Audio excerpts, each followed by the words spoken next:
여러분, 절대 아침에 꿀을 그저 설탕 대신 먹는 단맛으로만 드시지 마십시오. 잘못 드시면 귀한 약이 독이 될 수도 있습니다. 서울대학교 연구팀이 밝혀낸 놀라운 결과가 있습니다. 우리 60세 이상 10명 중 7명의 혈관이 딱딱하게 굳어가고 있다는 충격적인 사실을 알고 계십니까? 더 무서운 것은 대부분이 자신이 언제 터질지 모르는 혈관 시한폭탄을 안고 산다는 것을 전혀 모른다는 점입니다. 아침에 일어나서 무심코 마시는 물 한 잔에 이것을 어떻게 타느냐에 따라 혈관 나이가 10년이 달라집니다. 오늘 제가 알려드릴 것은 비싼 약도 아니고 힘든 운동도 아닙니다. 바로 꿀 한 숟가락입니다.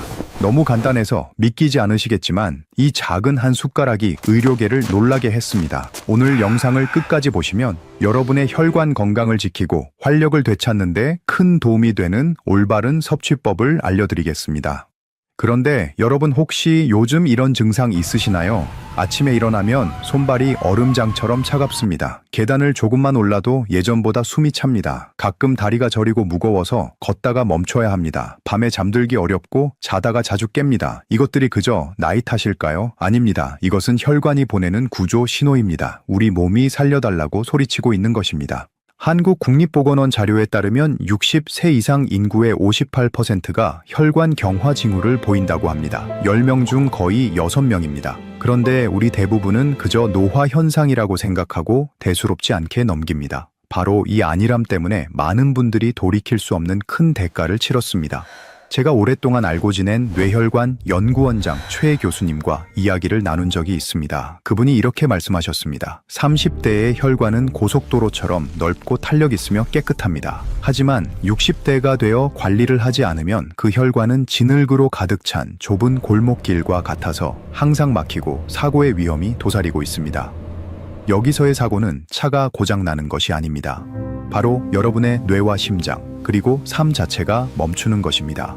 우리 모두 알고 있습니다. 뇌졸중은 누구에게나 예고 없이 닥칠 수 있습니다. 아침에 공원을 산책하던 67세의 건강한 남성이 저녁에는 응급실에 누워 있을 수 있습니다. 매일 아침 직접 시장을 보시던 할머니가 다음 날 갑자기 팔다리를 움직일 수 없게 되기도 합니다. 무서운 점은 뇌졸중을 겪기 전 많은 분이 자신이 여전히 건강하다고 생각한다는 것입니다. 이것은 남의 이야기가 아닙니다.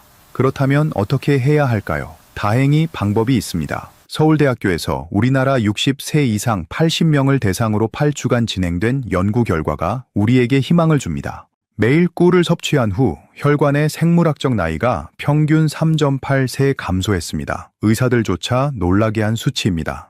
구체적으로 꿀은 혈관벽의 탄력성을 개선하고 내피 염증을 감소시키는 데 도움을 주었습니다. 이 두 가지 요소는 뇌졸중 위험과 직접적으로 관련이 있습니다. 비싼 약이 필요 없습니다. 복잡한 방법도 필요 없습니다. 올바른 종류의 꿀과 올바른 시간, 그리고 올바른 섭취 방법만 있으면 됩니다. 우리 집에 있는 꿀로 충분합니다. 하지만 모든 꿀이 효과적인 것은 아닙니다. 그리고 많이 먹을수록 좋은 것도 아닙니다. 많은 분이 꿀을 헛되이 사용하거나 심지어 역효과를 내게 만드는 흔한 실수들이 있습니다. 이것은 조금 후에 자세히 알려드리겠습니다.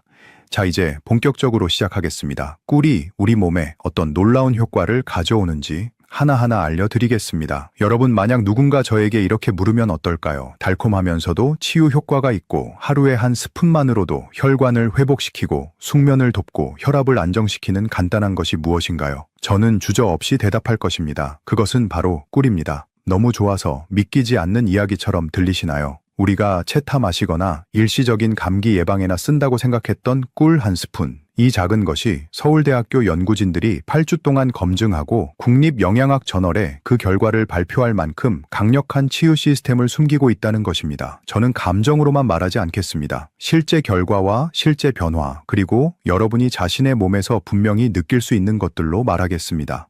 첫 번째 효과는 혈관의 탄력성 회복입니다. 우리 모두 알다시피 50세 이후에는 혈관이 낡은 고무 호스처럼 점차 굳어지고 탄력을 잃기 시작합니다.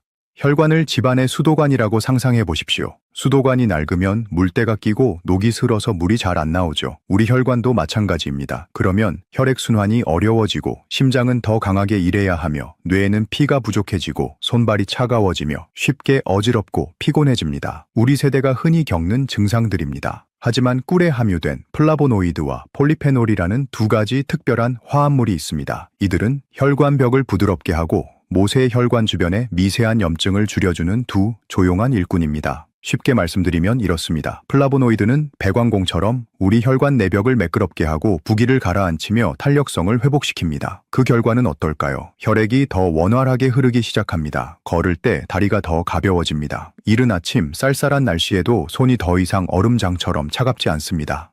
어떤 분은 심지어 이렇게 말씀하셨습니다. 계단을 오를 때 예전처럼 숨이 차지 않아요. 우리 나이에 이런 변화가 가능하다니 신기해요. 서울대학교의 연구에 따르면 매일 아침 꿀을 섭취한 지 단 8주 만에 혈관 경직도가 뚜렷하게 개선되었습니다. 혈관의 생물학적 나이는 평균 약 4년 감소했습니다. 그것은 뜬소문이 아니라 숫자입니다. 우리도 할 수 있습니다. 두 번째 효과는 혈압 안정과 신경 긴장 완화입니다. 여러분 혹시 이런 경험 있으시나요? 어느 날 저녁 그냥 쉬고 있는데도 얼굴이 붉어지고 심장이 빨리 뛰며 몸에 열이 오르는 것. 저녁에 자려고 누웠는데 가슴이 답답하고 불안한 느낌. 우리 세대 많은 분이 이런 경험을 하십니다. 이것은 교감 신경계가 자극받아 혈압이 급격하게 변동하고 있다는 신호입니다. 꿀은 천연 마그네슘과 칼륨 함량이 높아 신경계를 진정시키고 심박수를 늦추며 혈압을 더 안정적으로 만드는 데 도움을 줄 수 있는 몇 안 되는 식품 중 하나입니다. 잠자리에 들기 전 따뜻한 물에 꿀 한 스푼을 타서 마시는 것. 이것은 마치 잔잔한 음악처럼 우리 몸의 생체 리듬을 부드럽게 진정시킬 수 있습니다. 대구에 사시는 67세의 한 남성분은 저에게 이렇게 말씀하셨습니다. 저는 10년 넘게 고혈압을 앓았고 밤만 되면 잠들기 어렵고 얼굴에 열이 올랐어요. 저녁에 꿀차를 마시기 시작한 후부터는 더 편안하게 잡니다. 아내가 제 안색도 일할 때처럼 다시 좋아졌다고 하더군요. 신경계가 휴식을 취하면 혈관도 스스로 조절됩니다. 그리고 마음이 더 평온해지면 장기에 가해지는 압력도 눈에 띄게 줄어듭니다. 그것은 생리적이면서도 심리적인 이중 효과입니다. 우리 몸은 이렇게 연결되어 있습니다. 세 번째 효과는 면역력 강화와 자연 방어막 형성입니다. 겨울에는 집안에 한 사람이 재채기만 해도 온 가족이 감기에 걸립니다. 우리 세대 50세 이후에는 면역 체계가 예전만큼 민첩하지 않습니다. 하지만 꿀은 그 방어 군대를 깨울 수 있습니다. 꿀에는 글루코스 산화 효소라는 효소가 들어 있습니다. 쉽게 말하면 천연 항생제 역할을 하는 성분입니다. 이것이 몸에 들어가면 세포에 해를 끼치지 않으면서 박테리아를 억제할 만큼 소량의 과산화수소를 생성합니다. 또한 꿀은 우리 몸이 염증과 싸우는 주력군인 백혈구 세포를 활성화합니다. 그 결과는 무엇일까요? 잦은 감기나 오래가는 기침 혹은 가벼운 인후염으로 고생하시던 분들은 분명히 느끼실 겁니다. 병에 걸리는 횟수가 확연히 줄어듭니다. 작은 상처도 더 빨리 아뭅니다. 강원도에 사시는 한 은퇴한 교사분은 이렇게 공유하셨습니다. 저는 1년 내내 부비동염을 앓았고 약을 먹어도 낫지 않았어요. 매일 아침 꿀을 마시기 시작한 후부터는 예전처럼 계속 약국에 가지 않게 됐어요. 우리 또래 친구들한테도 다 알려줬어요. 그것이 바로 예방의 힘입니다. 요란하지 않지만 매우 분명합니다. 우리가 직접 할 수 있는 건강관리입니다. 네 번째 효과는 에너지 증진입니다. 여러분 어느 날 아침 특별히 힘든 일을 하지 않았는데도 점심 식사 후에 졸음을 느낀 적이 있으신가요? 오후만 되면 눈꺼풀이 무거워지고 집중이 안 되시나요? 우리 세대분들이 정말 많이 호소하시는 증상입니다. 그것은 몸이 에너지를 제때 흡수하지 못하거나 식후 가벼운 저혈당 때문입니다. 꿀은 천연 포도당과 과당의 균형 잡힌 비율 덕분에 급격한 혈당 상승 없이 몸이 빠르게 에너지를 흡수하도록 돕습니다. 정제된 백설탕과 달리 꿀은 천천히 하지만 고르게 더 오래 흡수됩니다. 마치 장작불처럼 오래 타는 것입니다. 백설탕은 불꽃놀이처럼 확 타올랐다가 금방 꺼지지만 꿀은 다릅니다. 그래서 오후 내내 정신을 맑게 유지하는 데 도움을 줍니다. 커피 대신 따뜻한 물에 꿀 한 스푼을 타 마시면 카페인을 섭취했을 때처럼 급격히 올랐다가 뚝 떨어지는 현상을 겪지 않을 것입니다. 부산의 한 은퇴한 버스 기사분은 저에게 이렇게 말씀하셨습니다. 점심만 먹고 나면 피곤해서 쓰러져야 했어요. 이제는 꿀물만 마시면 저녁까지 정신이 맑아요. 우리 집사람도 따라하기 시작했어요. 작은 것이지만 큰 영향을 미칩니다. 왜냐하면 우리에게 에너지가 있을 때 우리는 건강하게 살고 싶어지기 때문입니다. 손주들과 놀아줄 힘이 생기기 때문입니다. 다섯 번째 효과는 수면 개선입니다. 이것이 가장 중요합니다. 깊은 밤잠은 우리 노년기에 가장 귀한 선물입니다. 하지만 많은 분이 새벽 2시나 3시에 자주 깨고 다시 잠들지 못해 뒤척입니다. 화장실 다녀오면 눈이 말똥말똥해집니다. 우리 세대가 공통으로 겪는 고민입니다. 이것은 생체 리듬이 흐트러지고 멜라토닌 호르몬이 감소했을 때 나타나는 현상입니다. 꿀은 이완감을 주는 신경 전달 물질인 세로토닌 생성을 자극합니다. 쉽게 말하면 마음을 편안하게 해주는 물질입니다. 그리고 이것이 멜라토닌으로 전환되어 더 깊고 중단 없이 잠을 잘 수 있도록 돕습니다. 특히 꿀은 수면제처럼 의존성을 유발하지 않습니다. 다음날 아침 피곤하게 깨어나게 하지도 않습니다. 우리 몸에 자연스럽게 작용합니다. 인천에 사시는 65세의 한 남성분은 이렇게 공유하셨습니다. 잠자리에 들기 1시간 전에 꿀차를 마셨어요. 처음에는 딸의 말을 따랐어요. 하지만 일주일 후에 더 이상 한밤중에 깨지 않게 됐어요. 아침에 일어나면 머리가 가볍고 이상하게 기분이 좋더라고요. 우리 아들한테도 알려줬어요. 여러분 기억하십시오. 숙면은 혈관 회복을 도울 뿐만 아니라 기억력을 개선하고 기분을 좋게 하며 면역력을 강화합니다. 우리 혈관은 여러분이 깊이 잠들었을 때 가장 강력하게 회복됩니다. 자, 여러분 여기서부터가 정말 중요합니다. 아무리 좋은 꿀이라도 잘못 드시면 그저 비싼 설탕물을 마시는 것과 다를 바가 없습니다. 우리 주변을 보면 건강을 챙기신다고 매일 아침 팔팔 끓는 물에 꿀을 타서 호호 불어가며 드시는 분들이 계십니다. 안타깝게도 그것은 꿀의 유익한 효소들을 파괴하는 행동입니다. 꿀 속에는 우리 혈관을 청소하고 면역력을 높여주는 귀한 효소들, 특히 앞서 말씀드린 글루코스 산화 효소 같은 살아있는 성분들이 가득합니다. 하지만 안타깝게도 이 효소들은 열에 매우 약합니다. 물의 온도가 50도만 넘어가도 대부분 파괴되어 사라지고 결국 단맛만 남은 설탕 덩어리가 되어버립니다. 우리가 좋은 꿀을 드시는 만큼 그 영양소를 온전히 섭취하는 것이 중요하지 않겠습니까? 그렇다면 어떻게 해야 할까요? 물을 끓이셨다면 반드시 한 김 식혀주십시오. 손을 대봤을 때 뜨겁지 않고 따뜻한 정도인 40도 이하가 가장 좋습니다. 미지근한 물에 타야만 꿀이 가진 치유의 힘이 죽지 않고 온전히 여러분의 몸속으로 전달될 수 있습니다. 기억하십시오. 온도가 곧 생명입니다. 자, 이제 여러분은 꿀의 효능을 살리는 가장 중요한 온도를 알게 되었습니다. 하지만 여기서 끝이 아닙니다. 아무리 좋은 꿀을 적당한 온도의 물에 탔다고 해도 언제 마시느냐에 따라 그 효과는 하늘과 땅 차이입니다. 어떤 분들은 1년 내내 꿀을 드셨는데도 아무런 효과를 못 봤다고 하소연하십니다. 이야기를 들어보면 대부분 식사 직후 배가 부를 때 디저트처럼 드시거나 아무 때나 생각날 때 드셨기 때문입니다. 우리 몸은 생체 리듬이라는 정교한 시계에 맞춰 움직입니다. 이 시계에 맞춰 꿀을 넣어줄 때 꿀은 단순한 식품을 넘어 우리 몸을 살리는 윤활유가 됩니다. 오늘 제가 그 타이밍의 비밀, 바로 꿀 섭취의 3가지 황금 시간대를 알려드리겠습니다. 첫 번째, 황금 시간은 바로 아침에 일어나자마자 공복 상태일 때입니다. 여러분, 아침에 눈을 뜨면 입안이 텁텁하고 몸이 무겁지 않으십니까? 우리 몸은 밤새 잠을 자는 동안 수분을 잃어버려 혈액이 끈적끈적해져 있습니다. 이때는 위장도 비어있고 혈관도 수축하여 몸의 모든 기능이 잠들어 있는 상태입니다. 바로 이때 40도 이하의 따뜻한 물에 탄 꿀 한 잔이 들어간다고 상상해 보십시오. 이것은 마치 추운 겨울 아침에 자동차 엔진을 예열하는 것과 같습니다. 꿀의 당분은 거친 소화 과정 없이 즉각적으로 뇌와 신체에 에너지를 공급하여 잠든 세포들을 깨웁니다. 또한 따뜻한 꿀물은 밤새 쌓인 노폐물을 씻어내고 장의 연동 운동을 도와 배변 활동을 원활하게 만듭니다. 아침 공복의 꿀물 한 잔은 우리 몸에게 보내는 가장 부드럽고 강력한 기상 신호입니다.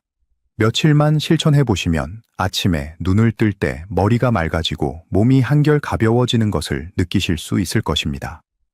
두 번째 황금 시간은 점심 식사 후 약 1시간 뒤 오후 서너 시경입니다. 이 시간은 우리 노년층에게 마의 시간입니다. 점심을 먹고 나면 소화시키느라 혈액이 위장으로 몰리면서 뇌로 가는 혈류량이 줄어듭니다. 그러면 어김없이 졸음이 쏟아지고 몸이 나른해지는 식곤증이 찾아옵니다. 이때 많은 분이 습관적으로 믹스커피나 달달한 간식을 찾으십니다. 하지만 이것은 불난 집에 기름을 붓는 격입니다. 카페인은 심장을 불필요하게 뛰게 만들고 정제된 설탕은 혈당을 급격히 올렸다가 뚝 떨어뜨려 더 심한 피로감을 불러옵니다. 대신 이때 따뜻한 꿀차를 한 잔 드셔보십시오. 꿀에 들어있는 천연 당분은 혈당을 완만하게 유지해주면서 지속적인 에너지를 공급합니다. 뇌가 다시 활발하게 활동할 수 있는 연료를 넣어주는 것입니다. 여기에 레몬 한 조각이나 계피 가루를 살짝 더한다면 금상첨화입니다. 오후의 나른함을 깨우고 저녁까지 활기차게 움직일 수 있는 힘, 바로 이 한 잔에 담겨 있습니다.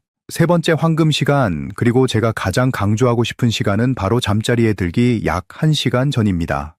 여러분, 나이가 들수록 잠들기가 어렵고 자다가도 몇 번씩 깨지 않으십니까?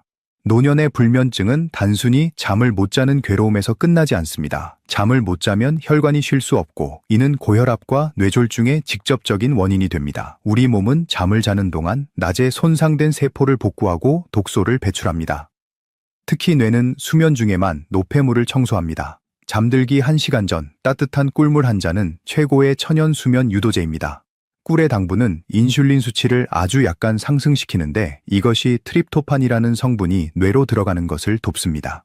뇌로 들어간 트립토판은 행복 호르몬인 세로토닌으로 바뀌고 어두워지면 다시 수면 호르몬인 멜라토닌으로 전환됩니다. 즉, 꿀이 수면 호르몬의 재료가 되어주는 것입니다. 또한 우리가 자는 동안 가는 해독 작용을 하느라 많은 에너지를 필요로 합니다.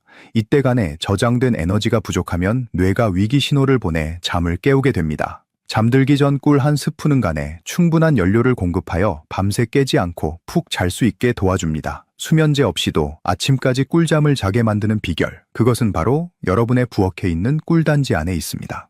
기억하십시오. 아침 공복에는 몸을 깨우고 오후에는 에너지를 채우며 잠들기 전에는 치유를 돕습니다. 이 세 번의 타이밍만 잘 지켜도 꿀은 단순한 식품이 아니라 여러분의 혈관을 지키는 든든한 파수꾼이 될 것입니다. 하지만 잠깐, 여기서 끝이 아닙니다. 이렇게 좋은 시간대를 알았다면 이제 여러분의 체질에 딱 맞는 꿀 조합을 찾아야 하지 않겠습니까? 사람마다 얼굴이 다르듯 몸 상태도 다릅니다. 누군가는 손발이 차고 누군가는 열이 많습니다.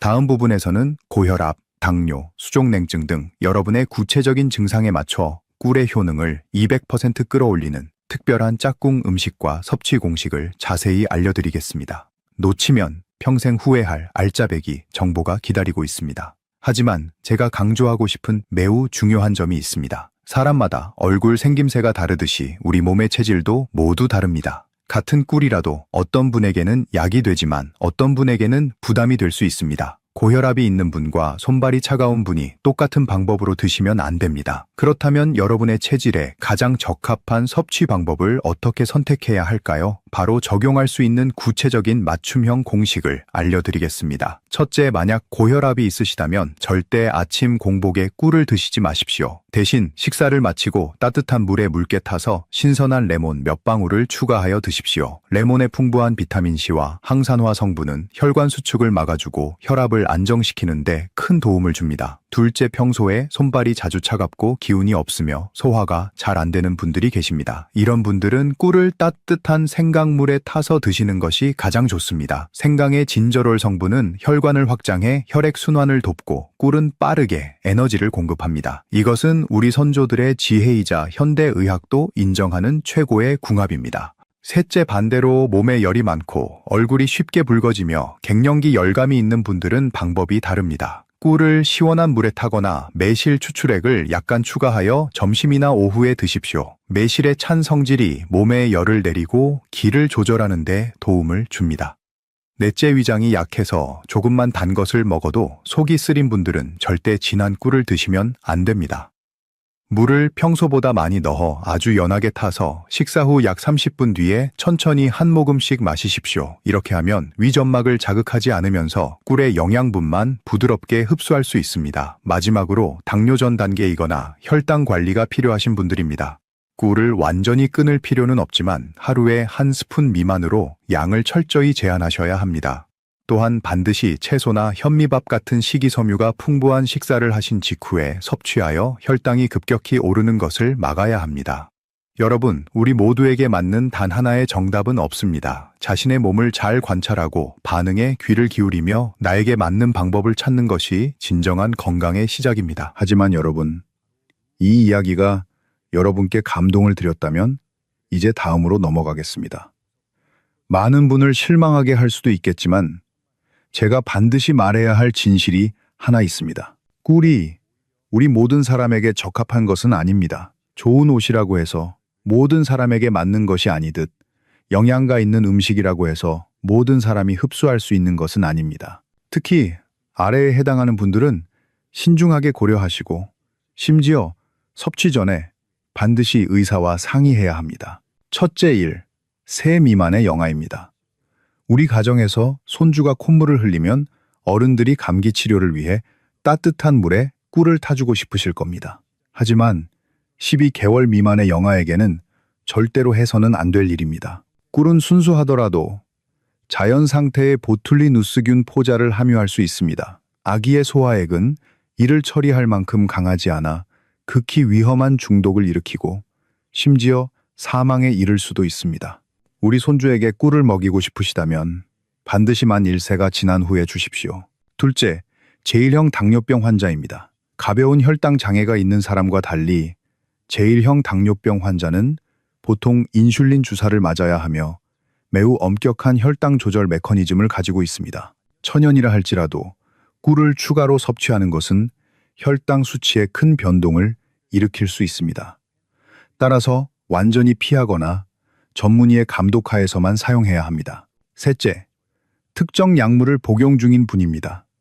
혈압 강화제나 혈액 희석제 또는 항응고제인 와파린과 같은 약물로 치료 중이시라면 매우 신중해야 합니다. 우리 중 많은 분이 이런 약을 드시고 계실 겁니다. 왜냐하면 꿀이 이러한 약물의 효과나 몸의 흡수 방식에 영향을 미칠 수 있기 때문입니다. 상호작용이 항상 발생하는 것은 아니지만 작은 부주의가 예상치 못한 출혈이나 약효 감소 같은 결과를 초래할 수 있습니다. 반드시 주치의와 상의하십시오. 넷째, 꽃가루나 벌에 알레르기가 있는 사람입니다. 어떤 사람은 꿀을 마시면 건강해지지만 다른 사람은 발진이나 호흡곤란, 그리고 어지러움을 느끼는데 이는 알레르기 반응입니다. 만약 꽃가루나 벌독에 알레르기가 있었거나 꿀을 마신 후 목이 가렵거나 메스꺼움을 느꼈다면 즉시 중단해야 합니다. 다음에 다시 마시면 반응이 더 심해질 수 있습니다. 다섯째, 비만이거나 간이 약한 사람입니다. 꿀이 천연 설탕이긴 하지만 여전히 설탕입니다. 꿀 한 스푼에는 약 25칼로리가 들어 있습니다. 너무 많이 섭취하거나 간이 꿀에 함유된 과당을 잘 처리하지 못하면 혈중 지방 증가나 지방간 또는 중성 지방 증가로 이어지기 쉽습니다. 요약하자면 꿀이 매우 좋더라도 올바른 사람과 올바른 때, 그리고 올바른 방법으로 사용해야 합니다. 건강은 대중을 따르는 문제가 아니라 자신의 몸을 이해하고 책임감 있게 행동하는 여정입니다. 우리 각자가 주인공입니다. 자, 이제 실제로 이 방법을 실천해서 인생의 제2막을 활짝 여신 분의 이야기를 들려드리겠습니다. 우리 주변에서 흔히 볼 수 있는 실제 사례입니다. 대구에 사시는 72 새 한순옥님의 이야기입니다. 평생을 시장에서 장사하시며 자식들을 키우신 한순옥님은 은퇴 후 평화로운 노후를 꿈꾸셨습니다. 하지만 현실은 달랐습니다. 아침에 눈을 뜨면 몸이 천근만근 무거워 침대에서 일어나기가 두려웠다고 합니다. 계단을 내려갈 때면 다리가 후들거리고 밤이 되면 손발이 시체처럼 차가워져서 양말을 2켤레나 신고도 잠을 이룰 수 없었습니다. 병원에 가봐도 노화 현상이라는 말뿐 뚜렷한 해결책이 없었습니다. 그러던 어느 날 멀리 사는 막내딸이 귀한 꿀 한 병을 보내왔습니다. 엄마, 속는 셈 치고 매일 아침 딱 한 스푼만 드셔보세요. 라는 딸의 간곡한 부탁에 한순옥님은 꿀차를 마시기 시작했습니다. 처음에는 아무런 기대도 하지 않았습니다. 하지만 여러분, 놀라운 일이 벌어졌습니다. 섭취 일주일 만에 아침에 일어나는 것이 훨씬 수월해졌습니다. 2주 후에는 다리에 저림이 사라지고 손끝에 온기가 돌기 시작했습니다. 그리고 한 달 후에는 지난 3년 동안 단 한 번도 경험하지 못했던 기적을 맛보았습니다. 밤새 한 번도 깨지 않고 아침까지 꿀잠을 자게 된 것입니다. 2달 뒤 경로당 친구들이 깜짝 놀라며 물었습니다. 요즘 무슨 좋은 약 먹어? 얼굴이 왜 이렇게 훤해졌어? 한순옥님은 웃으며 대답했습니다. 그냥 딸이 준 꿀물 한 잔 마셨을 뿐이야 라고 말입니다. 그 작은 한 스푼이 멈춰가던 혈관에 다시 생명의 불을 지핀 것입니다. 여러분, 이제 선택은 오로지 여러분의 몫입니다. 오늘 제가 여러분께 드린 말씀은 단순히 몸에 좋은 꿀을 드시라는 건강 정보가 아닙니다. 그것은 세월에 지쳐 늙어가는 여러분의 소중한 몸을 포기하지 말고 다시 한번 따뜻하게 아껴주라는 같은 시대를 살아가는 친구로서의 간절한 부탁입니다. 우리는 가난한 시절 자식들 굶기지 않으려고 평생을 바쳐 일했습니다. 정작 내 몸 망가지는 줄도 모르고 앞만 보고 달려왔습니다. 하지만 이제는 다릅니다. 이제는 오직 우리 자신을 돌볼 차례입니다. 거창한 약이 필요한 것도 아니고 큰 돈이 드는 일도 아닙니다. 그저 매일 따뜻한 물 한 잔에 꿀 한 스푼을 타는 그 10초의 정성이면 충분합니다. 이 사소해 보이는 습관 하나가 쌓이고 쌓여 여러분의 남은 인생을 차가운 병상이 아닌 사랑하는 가족들의 따뜻한 품 안에서 건강하게 웃으며 보내게 해줄 유일한 열쇠가 될 것입니다. 오늘 이 영상이 여러분의 마음에 닿았다면 주변의 소중한 분들에게 꼭 공유해 주십시오. 여러분의 작은 공유가 뇌졸중의 위험에 노출된 누군가의 생명을 지킬 수도 있습니다. 저는 다음 시간에도 상술이나 거짓이 아닌 오직 여러분의 건강만을 생각하는 진실된 정보로 다시 찾아오겠습니다. 여러분 모두가 아프지 않고 평안하시기를 진심으로 기도합니다.